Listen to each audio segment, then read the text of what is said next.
Seven sister রয়েছে সেটাকে বাংলাদেশ থেকে ভারত থেকে বাংলাদেশকে অস্থিতিশীল করার চেষ্টা হলে এর প্রভাব ভারতের সেভেন সিস্টার্স অঞ্চল পর্যন্ত ছড়িয়ে পড়বে, এমনই হুঁশিয়ারি দিয়েছেন জাতীয় নাগরিক পার্টির দক্ষিণাঞ্চলের মুখ্য সংগঠক হাসনাত আবদুল্লাহ। তিনি বলেন, বাংলাদেশে অস্থিরতা তৈরি করা হলে ভারতের উত্তর পূর্বাঞ্চলকে আলাদা করে দেওয়ার পরিণতি ভোগ করতে হবে।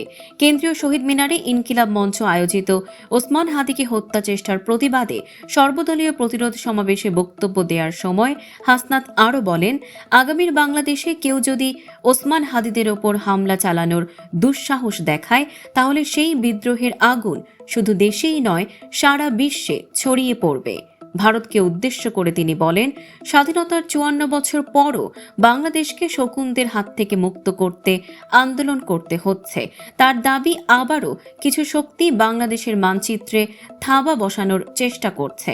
তিনি অভিযোগ করেন, ভারত বাংলাদেশকে একটি ফিলিস্তিনের মতো অস্থিতিশীল রাষ্ট্রে পরিণত করতে চায়, তবে সেই ষড়যন্ত্র সফল হতে দেওয়া হবে না।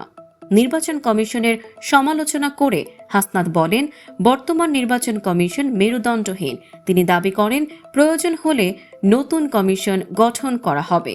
এ সময় তিনি বিশ্ববিদ্যালয়ের কিছু শিক্ষকের বিরুদ্ধেও ক্ষোভ প্রকাশ করেন। তার ভাষ্য অনুযায়ী নীল দলের 5 শিক্ষকদের চিহ্নিত করে প্রতিহত করতে হবে।